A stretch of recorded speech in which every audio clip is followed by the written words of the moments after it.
In today's video, we'll be talking about a man whose name is characterized by both extraordinary success and scandals. From humble beginnings in Queens to his stunning rise and fall on Wall Street, this is a story of ambition and controversy. This is the journey of a hardworking young man with dreams of financial success as he battles temptations on the road to success. Will he triumph against all odds, or will he give in to his darker tendencies? This is the story of Jordan Belfort, the Wolf of Wall Street. Welcome to Profit Predators Business Scams Unveiled, where the glossy facade of entrepreneurship meets its shadowy counterpart. In this series, we dive deep into the world of white-collar crime, unraveling the stories of ambition turned deception. From the boardrooms to the courtroom, we expose the mechanisms and minds behind the most notorious business scams. These are tales of greed, betrayal, and the pursuit of wealth at any cost. Stay with us as we reveal the true cost of these crimes, not just in dollars, but in trust and human impact. Your journey into the darker side of business starts now. Jordan Belfort was born on July 9, 1962, to parents Maxwell and Leah Belfort in the Bronx, New York City. The Bronx in the 60s was known for its higher than average rate of violent crimes and poverty. The Belforts were just like any average family you could find in the Bronx, hardworking, but always broke. This was the environment that Jordan was born into, but this wouldn't be where he would spend the majority of his childhood. The young family will eventually move into a small apartment in Bayside, Queens, where Jordan will spend the rest of his childhood. Jordan's first experienced his parents' financial situation at age 12 when he asked for a dirt bike that cost $130, but they sat him down explaining to him why they couldn't afford it. With both parents being accountants, Jordan couldn't understand why his parents were satisfied with counting other people's money while not being able to make enough of their own. This made young Jordan develop a desire to create a better future for himself. Life in the Belfort household wasn't always rosy, with Jordan trying to cope with his father's abusive behavior. He would channel all of this trauma into his academics by excelling in his studies. Upon completing high school, Jordan showed a hint of his talent in sales when he came up with the idea of selling Italian ice from a styrofoam cooler to thirsty sunbathers at a local beach with childhood friend Elliot Lowenstern, earning them $20,000 each. The pair would do this every summer, saving up to pay their way through college. Jordan graduated from American University with a degree in biology. With a degree in hand, Jordan was ready to pursue a dentistry career.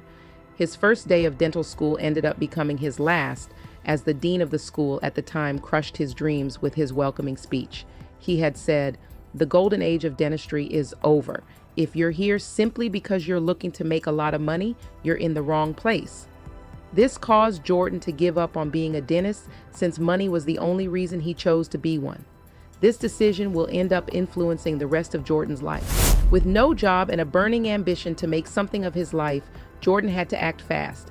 With his talent for sales, Jordan started his first business venture as a door-to-door salesman selling meat and seafood on Long Island, New York. Business was slow initially, but this wasn't Jordan's first time trying to sell something. With his expertise able to grow the business to the stage of selling 5,000 pounds of beef and seafood every week, as he employed several workers to help meet demands. Eager to make more profit, he went from 1 truck to 26 trucks in a year, despite starting with too little capital. By the age of 24, he owed multiple banks a combined sum of $10,000 due to the rapid expansion of the business. With no choice left, Jordan had to let go of his employees and declare bankruptcy. This was a difficult period for Jordan, as he was left scrambling to pay the bank loans. With a debt worth thousands of dollars weighing him down, Jordan was looking for a way out. During this period, Jordan heard about a childhood friend who was working on Wall Street, earning $1 million yearly. Now, Jordan was interested in this business, which seemed to grow money from trees. After all, this friend of his wasn't particularly bright while growing up.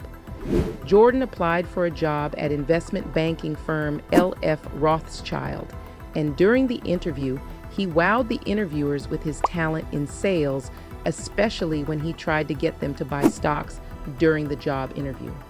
On May 4th, 1987, Jordan started his new job at L.F. Rothschild, hoping to be a stockbroker. He couldn't wait to make his own $1 million so he could pay off the banks, but he was quickly reminded of his real job, which was being a connector.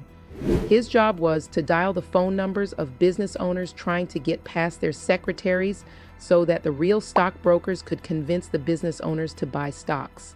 This was going to be his job for 6 months, after which his performance would be evaluated before he could become a stockbroker. During his time at L.F. Rothschild, Jordan would get to meet different people from different backgrounds, with the common factor between them being the drive to make money in any way possible.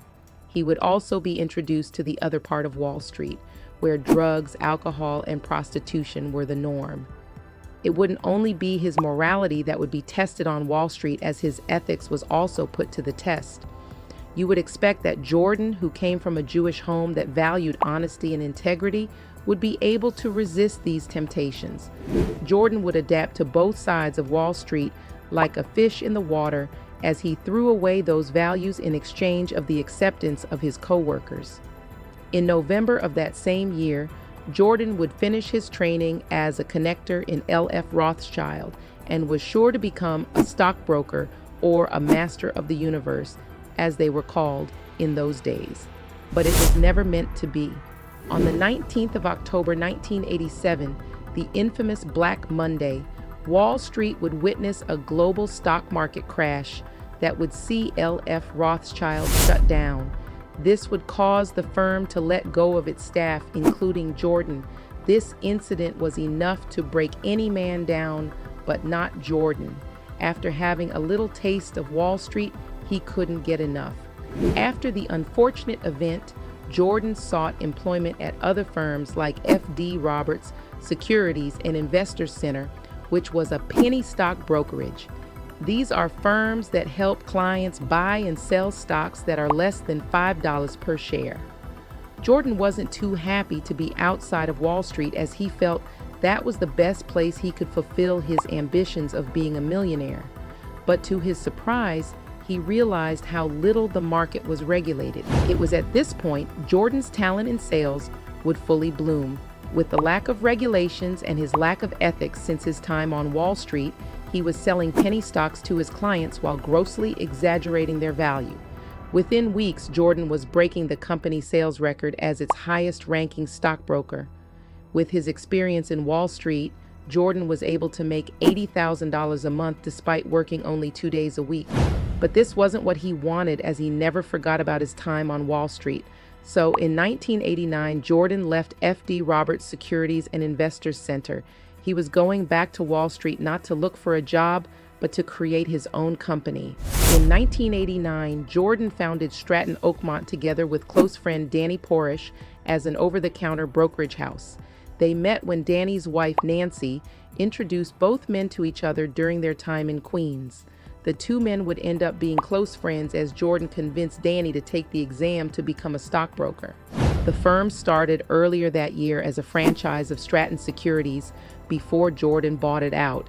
Together, they would grow Stratton Oakton to become the largest over-the-counter brokerage firm in the country, as they were responsible for the initial public offerings of several companies, including the popular footwear brand Steve Madden.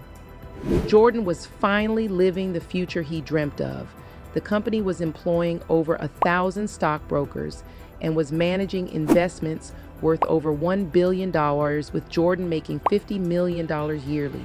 Thinking back to the fateful day he asked his parents for a bike, Jordan knew he had come a long way from the boy who had been disappointed with his parents' financial situation. He'd even employed his father as an accountant in the company. Whether this gesture was his way of watching out for his family or his petty response to his father's neglect as a boy, nobody knows. Under the mask of an accomplished businessman Jordan wore so well, Jordan was an addict. It seemed his years away from Wall Street had not made him drop the habits he had picked up during his days as a connector in L.F. Rothschild. This had caused his marriage to his first wife, Denise, to suffer as they had to go their separate ways due to his addiction and infidelity. These habits still plagued his second marriage, as even the arrival of his first child could not make him change for the better. Jordan was addicted to a host of drugs, including cocaine and quaaludes. He was also prone to make irrational decisions whenever he was under the influence of substances. One example was with him ordering the captain of his yacht to sail during a storm. Jordan would have lost his life if not for the timely arrival of rescue operatives, as the yacht had capsized during the journey. But it seemed Jordan never made a mistake in the business side of his life, as he always made a huge amount of profits regardless of the stocks that were sold. Even with the National Association of Securities Dealers breathing down his neck, he seemed to be what he portrayed to the world outside Wall Street, a successful and ethical businessman. But Jordan wouldn't have the last laugh in this story. In December of 1996, the NASD expelled Stratton Oakmont from its association, which was a death sentence to any investment firm. It accused Jordan of using to Stratton Oakmont to defraud investors of approximately $200 million using pump and dump stock sales. The accusation was of him boosting the price of a stock through fake recommendations, so when the share price goes up due to the hype, he sells his own share in the company to enrich himself. It turned out this was the secret to his wealth, as he owned shares in all the companies he had helped go public. In order to get a lighter sentence, Jordan chose to become an informant for the FBI. He testified against a lot of his business partners who had been involved in multiple fraudulent deals and money laundering, going as far as wearing a wire to gather incriminating evidence on them. On July 18, 2023, Jordan was ordered to pay $110.4 million in restitution to his victims and sentenced to 4 years in prison. This was the end of Jordan Belfort's career as a stockbroker. Upon release from prison 2 years later, Jordan Belfort was handed his second divorce by his second wife, Nadine, as she accused him of domestic violence due to his drug addiction and infidelity. But Jordan didn't break down. He started to attend rehab before starting a career as a motivational speaker. Jordan Belfort has made the main theme of his speeches center on the importance of business ethics. This is a huge turnaround from the man who had once abandoned his ethics in his pursuit of wealth. He seems to be focused on helping young people, especially business people, to find a way to stick to their ethics no matter how much the world might shun them. Whether this is his way of righting his wrongs or he sees a bit of himself in every young businessman. He has also written memoirs of his escapades on Wall Street, with his book having been adapted into a movie. While he may have turned into a cult hero nowadays, his past victims sure haven't forgotten about the Wolf of Wall Street. Thank you for joining us on Profit Predators Business Scams Unveiled. Today's journey through the intricate webs of deceit and ambition reminds us of the price of unbridled greed. As we conclude, remember, awareness and integrity are our best defenses in a world where profit can often precede principle. For more insights and stories that peel back the layers of the business world's darker side, subscribe and stay tuned. Together, we'll continue to share stories that shock and shape our marketplaces.